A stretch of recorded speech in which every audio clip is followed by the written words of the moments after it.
하늘의 우리의 삶의 결실을 드립니다. 한 주간의 감사의 제목과 하나님을 향한 기도의 제목들을 예물에 담아 드립니다.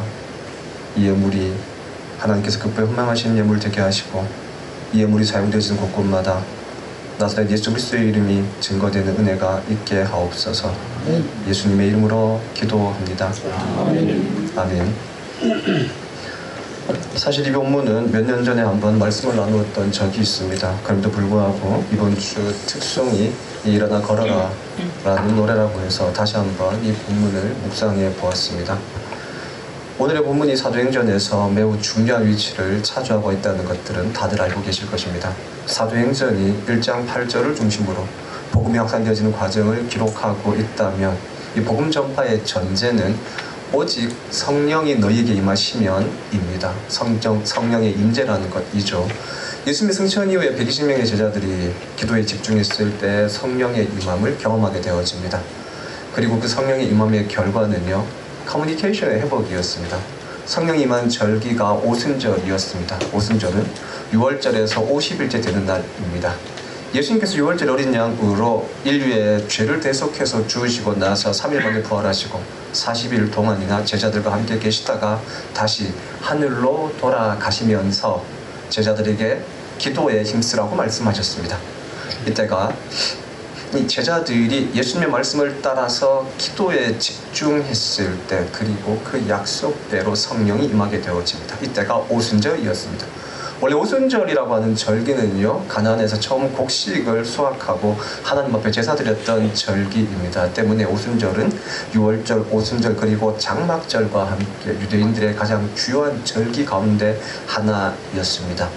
때문에 주변에 흩어져 있던 디아스포라 유대인들은 이 절기를 지키기 위해서 예루살렘으로 모여 있었습니다. 그리고 이들 역시도 오순절 성령을 경험하게 되어집니다. 성령이 임하자 그리스도인들은 방언을 말하게 되어집니다. 방언은 고린도전서가 말하는 것처럼 은사인 동시에 사도행전은요, 사도행전에서 방언은 매우 중요한 의미를 가지고 있습니다. 바벨탑 사건 이후에 언어가 혼탁해졌을 때, 그리고 그 혼탁해진 언어가 성령의 임재를 통해서 회복되어졌다는 것이 바로 오순절 성령의 중요한 의미라고 할 수 있습니다. 인간의 범죄가 커뮤니케이션에 단절을 가져왔다면 성령의 역사는요, 그 회복을 가지고 왔다라고 하는 것입니다. 그리고 커뮤니케이션의 회복의 결과는요, 교회가 만들어지는 것, 그리고 복음이 전파되어지는 것이었습니다. 본문은 성령이 임하고 교회가 만들어진 이후에 사도들의 처음 사역이라고 할 수 있습니다. 이것은 마치 예수님의 공생의 사역과 동일하다고 할 수 있습니다. 예수님께서 마가복음에 의하면 때가 찼고 하나님의 나라가 가까이 왔다라는 선포를 통해서 공생애를 시작하셨고, 동시에 갈릴리 나사렛 해당에서 더러운 귀신 들렸던 사람을 치유하심으로 말미암아 하나님의 나라가 지금 여기에 임하고 있다라고 하는 것을 구체적으로 보여주셨습니다. 사도행전에 의하면 사도들 역시 성령의 임재를 경험하고 나서 베드로가 그 유명한 오순절 설교를 하게 되어집니다. 그리고 오늘 베드로와 요한이 나면서부터 걷지 못하는 사람을 고치는 기적을 행하게 되어지는 것입니다. 예수님 당시에 온전하지 못한 정신을 가지고 있다라고 하는 것은요, 하나님의 통치 밖에 있다라는 의미였습니다. 그런데 그 사람을 회복하게 하심은 예수님의 사역을 통해서 하나님의 나라가 지금 여기에 임하고 있다라는 것을 보여주는 사건입니다. 예수님의 첫 사역이 그러하듯 말씀드렸듯 사도행전의 사도들의 첫 사역 역시 이러한 중요한 의미를 가지고 있습니다. 성령의 역사를 경험했던 베드로와 요한이 기도하기 위해서 예루살렘 성전으로 올라가는 것으로 우리가 읽었던 본문은 시작하고 있습니다. 당시에 아직은 기독교가 유대교로부터 분리되기 전이었습니다. 때문에 그리스도인들이라 할지라도 예루살렘 성전에서 율법을 따라서 혹은 장로들의 전통을 따라서 기도하거나 혹은 예배 드리고 있었습니다. 유대인으로서 기독교인이 되어졌던 베드로 역시도 유대인의 전통을 따라서 예루살렘 성전에서 기도했습니다. 제9시 시간, 우리 시간으로는 오후 3시입니다. 예루살렘 성전은요, 해발 800m 중턱에 있습니다. 때문에 일반적으로 성전을 향해서는요, 올라간다라고 표현하고 있습니다. 예루살렘 성전에는 총 8개의 문이 있습니다. 그 가운데 예수님께서 기도하셨던 감람산을 마주하고 있는 동쪽의 문을 소위 미문이라고 합니다. 베드로와 요한은 성전 미문에 앉아서 구걸하던 사람을 만나게 되어집니다. 그리고 이 사람은 본문이 말해주고 있는 것처럼 태어날 때부터 걷지 못하는 사람이었습니다. 고대사회에서 걷지 못하게 태어났다라고 하는 것은 누군가의 도움을 구하며 살아갈 수밖에 없는 운명이다라고 하는 것입니다. 때문에 예루살렘 성전의 여러 문에는 도움을 구하는 사람들로 넘쳐났습니다. 유대인들의 3대 종교적 의무가요, 금식, 기도, 구제입니다. 구제는 의무였습니다. 때문에 성전 입구에는요, 수많은 장애인들이 누군가의 도움을 기다리고 있었습니다. 주인공은 걸을 수 없었기 때문에 이웃들의 도움으로 매일 아침마다 성전 미문에 위치할 수 있었습니다. 그리고 매일 오고 가는 사람들을 보면서 구걸했습니다. 베드로와 요한이 기도하기 위해서 성전으로 들어갈 때에도 주인공은 베드로와 요한을 보았습니다. 그리고 습관처럼 늘 하던 것처럼 구걸하였습니다. 여러분, 이때 보다라고 사용되어진 헬라어가요, 그냥 일반적으로 보는 것, 에이도라는 단어를 씁니다. 영어로 보시면요, just see. 우리가 어떠한 특정한 목적을 가지고 무엇인가를 응시하는 것이 아니라 아침에 눈을 뜨고 보이는 것들 있지 않습니까? 이러한 것들입니다. 성전 미문에 앉아서 지나간 사람을 봤는데 베드로와 요한이었고, 보자말자 무조건적인 반응으로 구걸을 했다라고 하는 것이죠.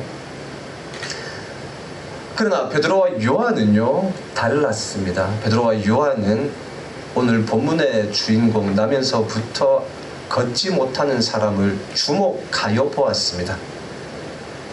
아테니조라는 헬라어를 씁니다. 그것은요, 눈을 고정시키다입니다. 그래서 영어 성경을 보시면요, fix라는 단어를 씁니다. 베드로와 요한은 성전 미문에 앉아있는 안전뱅이를 향하여 그의 시선을 고정하고 보하고 있었다라고 할 수 있는 것입니다. 그리고 바로 이렇게 고정하고 그 사람을 보고 관심을 가지고 그의 상황을 인식하게 되어졌더니 다른 할 말이 생겼던 것 같습니다. 베드로와 요한은 주인공이 어떠한 사람인지, 왜 여기에 와 있는지, 무엇이 필요한지를 정확히 볼 수 있었습니다. 그래서 그들이랑 이렇게 말하지 않습니까? 우리를 보라. 우리를 보라. 이때 사용된 단어가요, 블레포라는 단어입니다. 그리고 그 뜻은요, 루겟이라는 겁니다. 그냥 의미 없이 지나가는 많은 사람들을 쳐다보는 것처럼 쳐다보지 말고 내게는 니를 향하여 다른 무엇인가를 해줄 수 있는 게 있으니까 블레포, 루겟하라는 겁니다. 시선을 고정하고 내가 무엇을 줄 수 있는지, 어떤 사람인지 조금 더 적극적인 관심을 가지고 보라 라고 하는 것입니다. 그런데 베드로의 의도와는 달리 주인공은요, 이 말을 듣고 나서 베드로와 요한을 향해서 헬라어로 몇 배 쓰여서 죄송한데 프로스토카오라는 단어로 쳐다봅니다. 이게 프로스토카오라는 단어가 이런 뜻입니다. 어떠한 기대를 가지고 보는 것입니다. 여기에서 보다라는 단어가 4가지가 사용되어졌는데요, 다 다른 단어입니다. 그리고 이 단어의 의미에 따라서 조금 다른 양상이 전개되어집니다. 주인공이 의미 없이 습관적으로 베드로와 요한을 보지 않았습니까? 그러나 베드로와 요한은요, 관심을 가지고 집중해서 봤어요. 그리고 내가 니를 향하여 관심 가지는 것처럼 니도 나를 향하여 관심을 가져봐 라고 이야기했어요. 그랬더니 이 사람은 일반적으로 사람들이 자신을 향하여 말을 걸거나 무엇인가를 얘기한다면 무엇인가를 주기 위해 말을 걸지 않습니까? 그래서 우리를 보라라는 말을 듣고 프로스토케오, 어떠한 것을 줄까 하는 마음을 가지고 어떠한 기대를 가지고 베드로와 요한을 쳐다보게 되어진 것입니다. 그럼 이처럼 우리가 교독한 말씀에서 가장 중요한 단어가 보다라는 단어입니다. 10절 가운데 무려 5번이나 사용되어지고 있거든요. 왜냐하면 무엇을 보느냐가 무엇을 믿게 되어지느냐 혹은 무엇을 인식하게 되어지느냐라는 걸 결정하게 되어지기 때문에 그렇습니다. 우리가 흔히 쓰는 한자에 백문이 불여 일견이라는 말이 있지 않습니까? 100번 듣는 것보다 한 번 보는 것이 낫다라고 하는 것입니다. 그래서 영어로 이 문장을 번역할 때 seeing is believing이라고 합니다. 보는 것이 믿는 것이라고 하는 것이죠. 요한복음에 보시면요, 요한복음은 예수님과 하나님과 동일한 분이라는 걸 보여주고자 하는 복음서였습니다. 그런데 유대인들에게 있어서 하나님이라고 하는 존재는요, 우리가 함부로 말을 할 수 없는 존재 아닙니까? 그래서 십계명에도 있듯 여호와의 이름도 망령되이 일컬을 수 없는 존재입니다. 그러한 하나님이 우리가 함부로 바라볼 수도 없고 이름도 부를 수 없는 존재의 그 하나님이 우리와 똑같은 몸을 입고 오신 나사렛 예수 그리스도다라고 하는 것이 요한복음이에요. 여러분, 더군다나 요한복음의 독자들 그리고 그 복음서를 듣고 읽는 사람들 중에 상당수는요, 예수님과 함께 어린 시절을 보냈던 사람들입니다. 공생애 이전에 예수님과도 함께 살았던 사람이라는 것이죠. 그럼 그렇다면 예수가 하나님이다 라고 하는 것을 믿는 것이 얼마나 어려웠겠습니까? 제 주변 사람들 가운데 내가 목사다라는 것을 믿기 제일 어려운 사람이 누구인지 아세요? 저희 부모님 가족이었어요. 그렇게 속썩이고 그렇게 말 안 들었는데 네가 목사라고 이런 마음이세요. 그래서 꼭 필요할 때만 박 목사 불러요. 언제인지 아세요? 명절에 예배인 돌아 부를 때. 제가 그래도 교수 아닙니까? 우리 집에서 제가 교수인 걸 제일 안 믿는 사람이 누군지 아세요? 애들이에요. 맨날 잔소리하는 것 아닙니까? 그렇게 잔소리만 하는데 어떻게 가르치는 것이라고 할 수 있지 않겠습니까? 여러분, 이처럼 누군가의 삶을 너무 많이 한다는 것은 그 사람의 본질을 믿는 것에 있어서 되게 어려움을 줄 수 있습니다. 그럼에도 불구하고 요한복음은요, 예수님께서 하셨던 여러 가지의 표적들과 기적들을 통해서 그것을 봄으로 말미암아 예수가 하나님과 동일한 분이다 라고 하는 것을 나타내고자 합니다. 보는 것이 믿음의 출발이기 때문에 그렇습니다. 바꿔 말하면 여러분들, 내가 무엇을 보느냐가 내가 무엇을 믿느냐를 결정한다고 할 수 있습니다. 베드로는 주인공의 시선을 바꿈으로 그가 믿고 있는 것을 바꾸고자 할 수 있다고 생각했던 것 같다는 겁니다. 여러분, 그렇다면 주인공이 바라보았던 것, 주인공이 기대했던 것, 그것은 무엇일까요? 한 단어로 바꾸면요, 돈이라고 할 수 있습니다. 주인공은요, 장애가 있었습니다. 때문에 일을 할 수 없었고 돈이 없어서 살기 위해서 구걸을 하러 나온 사람입니다. 혹자는 뭐라도 하지 구걸을 하느냐라고 말할 수 있습니다. 그러나 여러분들, 고대 사회에서 장애인은요, 할 수 있는 일이 없었습니다. 살기 위해 할 수 있는 일이라고는요, 구걸이 유일했습니다. 그렇다면 주인공에게 돈은 생존과 직결된다고 할 수 있습니다. 돈이 없어 본 사람, 더 나아가 돈 때문에 가슴 졸여본 사람은 돈이 가진 힘을 알고 있습니다. 가난한 사람, 특별히 장애를 가진 사람에게 돈은요, 매일의 삶을 유지해주는 생명줄과 같습니다. 주인공은 자신의 생명을 유지하기 위해서 인간의 존엄성을 버리고 구걸을 하고 있는 것입니다. 러시아의 대문호였던 도스토옙스키가 이런 말을 했습니다. 돈이 무엇이냐? 돈은 주조된 자유다. 돈이라고 하는 것은 만들어진 화폐 혹은 동전으로 만들어진 자유라고 하는 것입니다. 돈이 인간에게 일정 부분 엄청나게 자유를 줄 수 있다는 것입니다. 만일 주인공에게 돈이 있었다면 일정 부분 장애로부터 자유로울 수 있었을 것입니다. 직원들을 고용해서 성전 미문에 구걸하는 장소가 아니라 여행을 갈 수도 있었을 것입니다.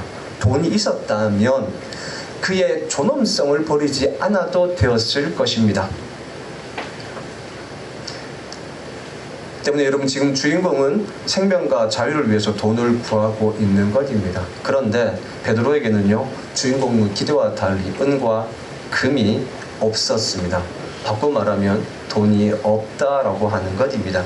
돈은 하루의 생명은 연장해 줄 수 있어도 영원한 생명을 줄 수는 없고, 한순간의 자유는 줄 수 있지만 영원한 자유를 줄 수는 없기 때문에 그렇다고 할 수 있을 것입니다.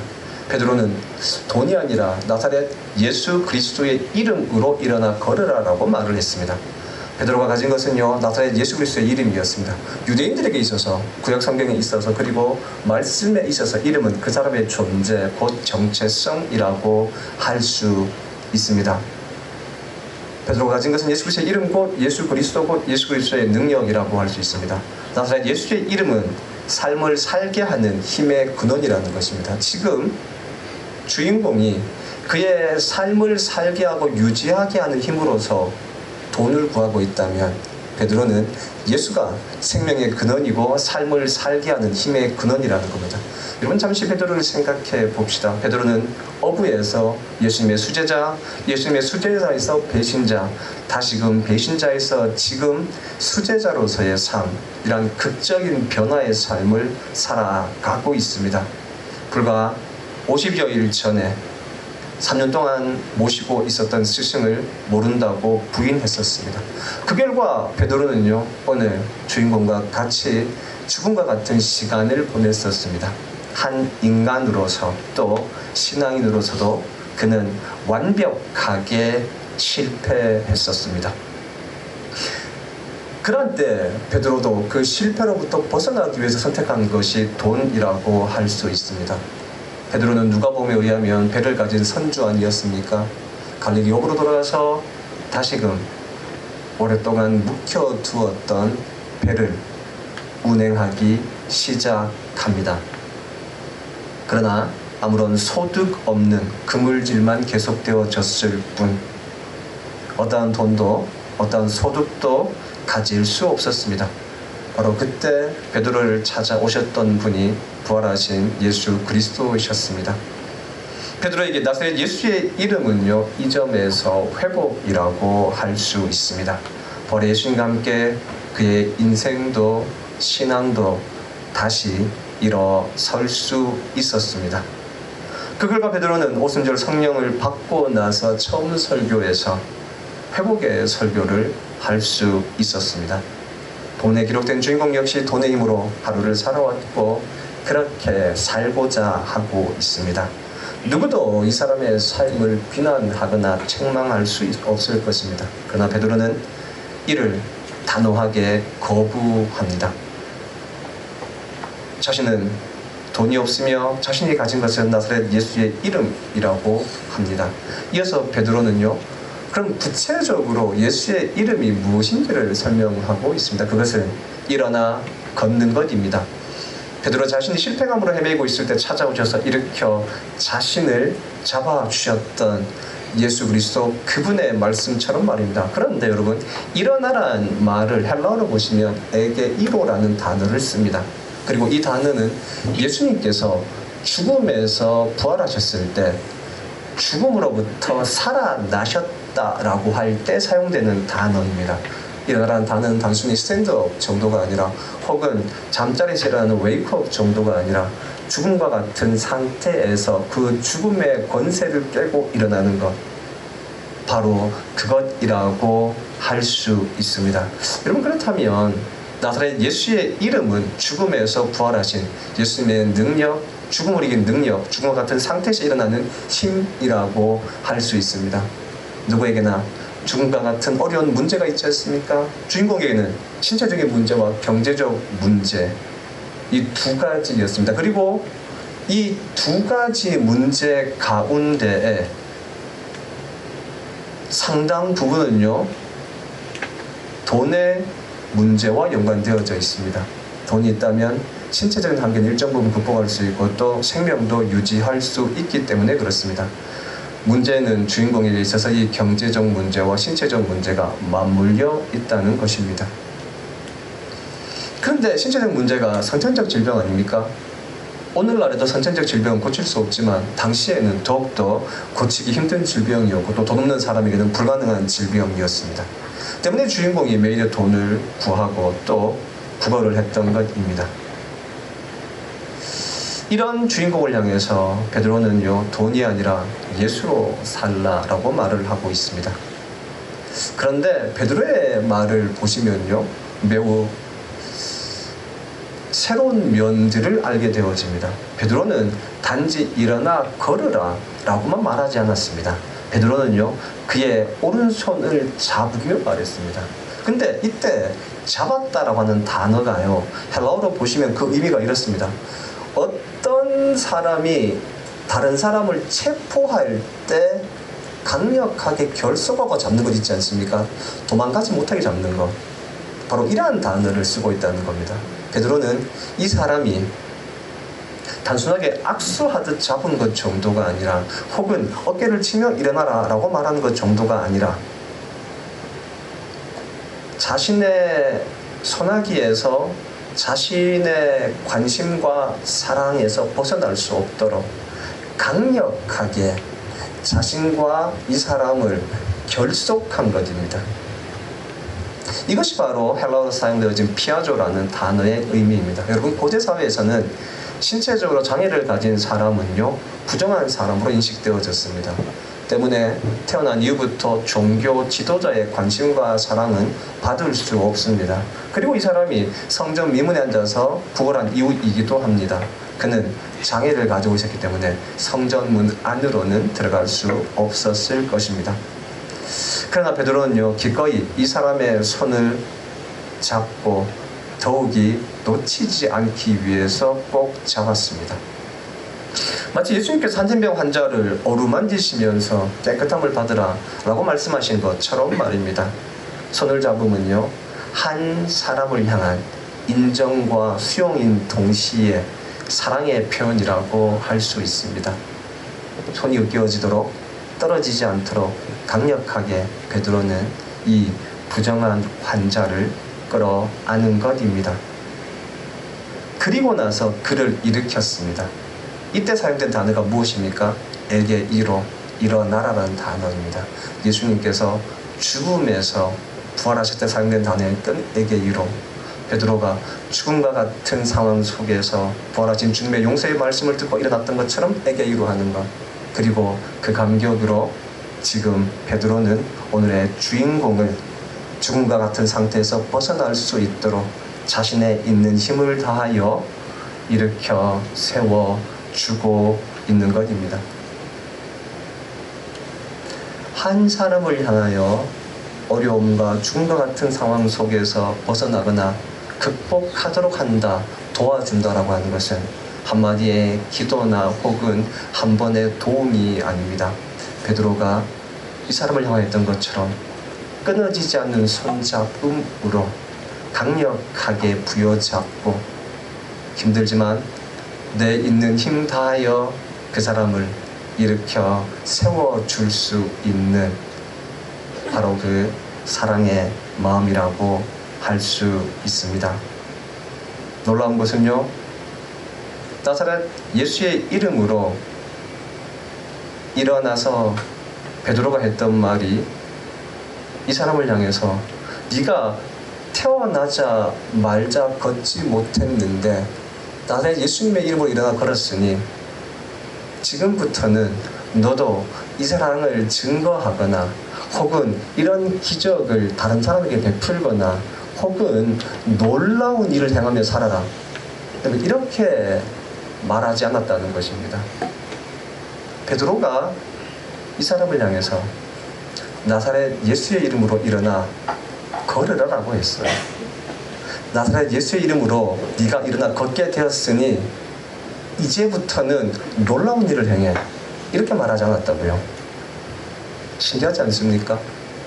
저는 이 부분이 매우 신기했어요. 우리는 흔히 하나님이 내게 은혜를 베푸셨고 사랑을 베푸셨고 기적을 베푸셨다면, 바꾸고 말하면, 그래서 여러분 10절에 보시면 이 사람의 회복되어진 상태를 보고요, 많은 사람들이 놀랐다 그랬어요. 바꾸고 말하면 지금까지는 많은 사람들이 동정의 눈과 불쌍한 눈으로 이 사람을 쳐다보다가 지금부터 이 사람을 향하여 놀라운 눈으로 바라보고 있다는 겁니다. 이렇게 180도 달라진 환경과 삶을 살게 되어졌다면 누구라도 내 삶은 지금부터 엄청나게 놀라운 삶으로 바뀔 거야, 나도 이런 기적들을 행할 수 있을 것이야, 이런 기대를 품게 되어지지 않겠습니까? 조금 더 바꾸고 말하면 하나님이 나를 이렇게 사랑하신다면 하나님이 나를 통해서 얼마나 놀라운 일을 행하실까, 이런 기대들을 가져볼 수 있지 않겠습니까? 좀 그런데 베드로는요, 그렇게 말하지 않았어요. 나사렛 예수의 이름으로 일어나 걸으라라고 말을 했어요. 죽음과 같은 어려움을 극복하는 것이 매우 중요한 경험에도 불구하고 많은 사람들이 이 광경을 보고 놀라워했음에도 불구하고 그야의 많은 사람들이 이 사람을 향하여 커다란 기대를 가지고 있었을 수도 있다라고 예측할 수 있음에도 불구하고 베드로는 주인공을 향해서 일어나 걸어라 라고 말을 했다는 겁니다. 여러분, 이게 구체적으로 그러면 하나님의 놀라운 은혜를 경험했다, 이러한 것들의 결과는 무엇일까요? 여러분, 그것은 거창한 또 다른 기적을 행하는 것이나 세계를 뒤집어 놓는 선교를 한다거나 그런 것이 아닙니다. 여러분, 그것은 두 가지를 의미합니다. 하나는요, 이 사람으로 하여금 예배의 사람이 되게 하는 것이었습니다. 걸을 수 있게 된 주인공이 처음 한 행동들은요, 성전으로 들어가 하나님을 찬양하는 것입니다. 이것을 한 단어로 예배라고 하지 않습니까?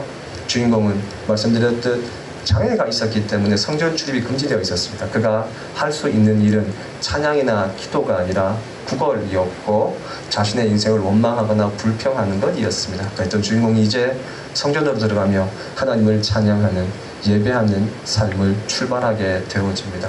다른 하나는요, 일상으로의 복귀입니다.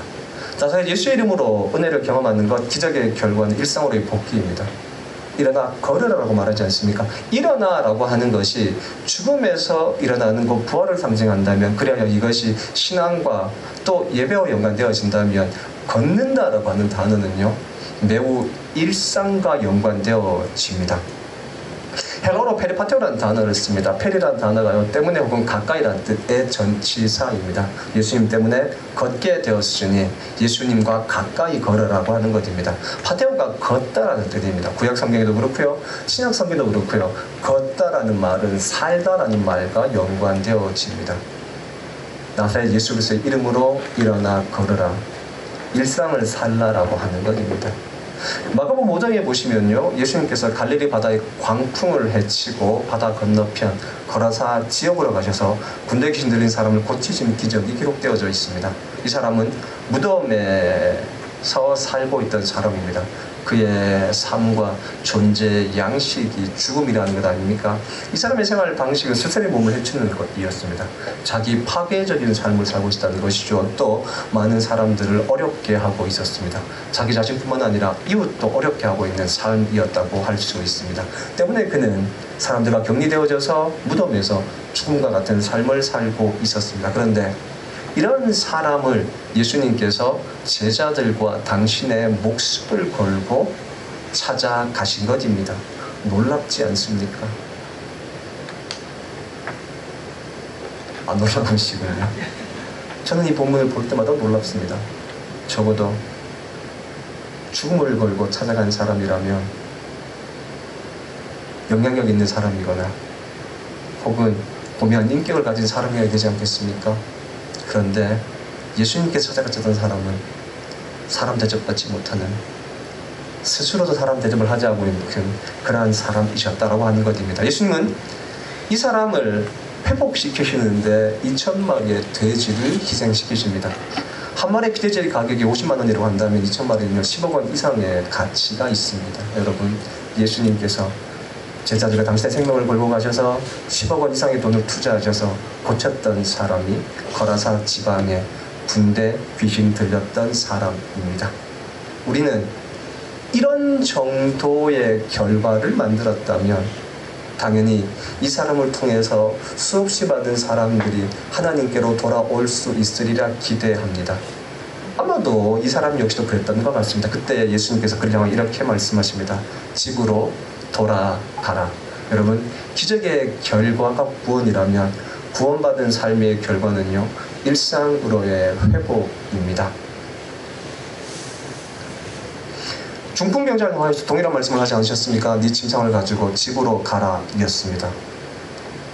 여러분, 그렇다면 예배의 사람이 된다고 하는 것, 하나님을 찬양하는 것, 일상을 사는 것, 이 두 가지라고 할 수 있습니다. 결국 여러분, 하나님을 예배한다고 하는 것은 우리의 삶의 일상들을 예배처럼 잘 살아간다라고 할 수 있습니다.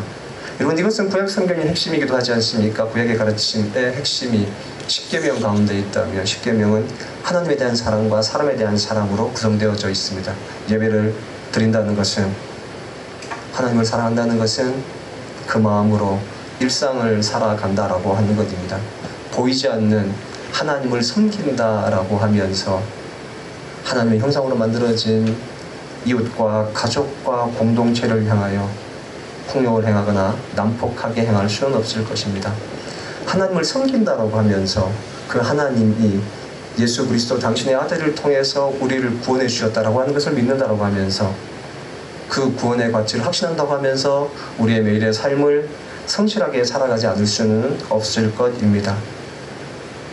다시 말씀드리지만 예배와 일상, 하나님의 나라와 우리의 매일의 삶은 이렇게 있습니다. 그래서 오늘 우리가 함께 부르고 싶은 찬양이 일어나 걸어라입니다. 가사를 한번 보시기 바랍니다. 나의 등 뒤에서 나를 도우시는 주, 나의 인생 길에서 지치고 고나여 매일처럼 주저앉고 싶을 때, 매일처럼 일상의 순간마다라는 표현 아닙니까? 2절도 한번 보시기 바랍니다. 평안히 길을 갈 땐 보이지 않아도 지치고 고나여 넘어질 때면 다가와 손 내미시네. 우리의 일상의 순간순간마다 지치고 고날 때가 있지 않습니까? 이 점에서 여러분, 일어나 이 표현이 예배와 연관되어지는 말씀이라면 걸으라라는 말씀은 일상을 표현해주고 있다고 할 수 있습니다. 하나님을 예배하는 것, 그것은 일상을 하나님과 함께 걸어가는 것입니다. 하나님을 노래하고 하나님을 노래하는 마음으로 가족과 이웃을 향해서 예의를 다해서 만나는 삶, 바로 이러한 일상의 삶, 예배의 삶, 일상의 예배가 다시금 있어지는 오늘이기를 바랍니다. 일어나 걸어라, 하나님을 예배하고 그 마음으로 일상을 살아가라. 나사렛 예수 그리스도의 이름으로 말입니다. 우리 교회가 끊임없이 말하고 있는 것처럼 다시 삶의 현장이 하나님의 나라가 되었으면 합니다. 기도하기 전에 일어나 걸어라 같이 부르시겠습니다.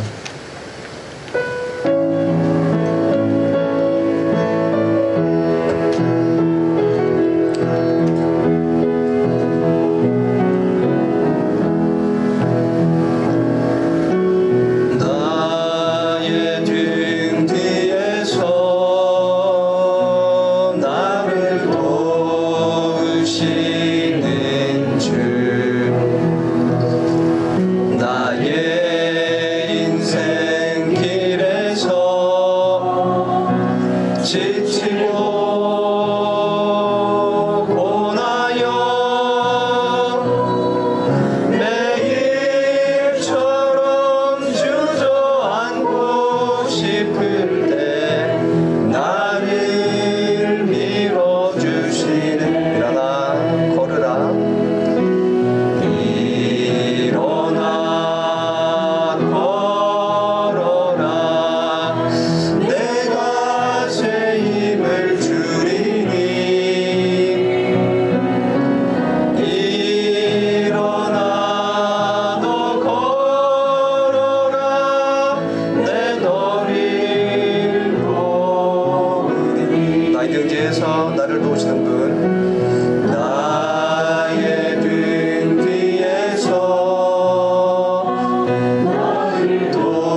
바라보시며 나를 재촉하시네.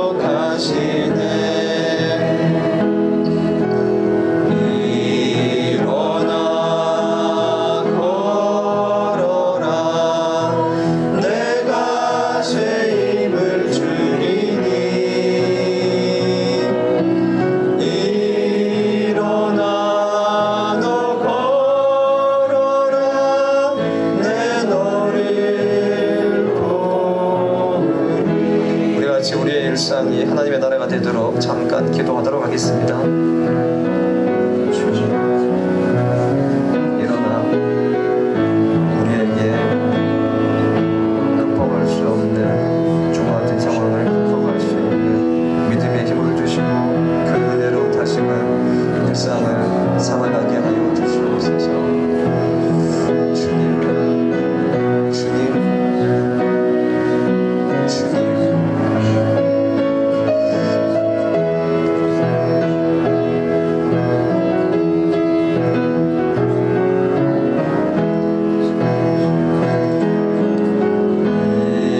일어나 걸어라 내가 새 힘을 주리니. 일어나 너 걸어라 내 너를 도. 일어나 걸어라 내가 새 힘을 주리니. 일어나 걸어라 내가 새 힘을 주리니. 일어나 너 걸으라 내 너를 도우리. 하나님을 예배하고 일상을 살아가는 우리의 삶이 일상의 예배가 회복되게 하여 주시옵소서. 매일처럼 주저앉고 싶을 때, 지치고 권하여 넘어질 때 우리의 등 뒤에서 우리를 도우시는 하나님을 힘입어 죽음과 같은 상황에서 일어나 일상의 삶을 걸어가게 하여 주시옵소서. 지금은 우리를 향해서 일어나라 말씀하시는 예수님의 은혜와 걸으라 말씀하시는 하나님의 사랑과 우리의 삶의 현장을 하나님의 나라로 만드시는 성령님의 능력이 오늘 예배드린 우리 모두에게 함께 하시기를 축원합니다. 아멘.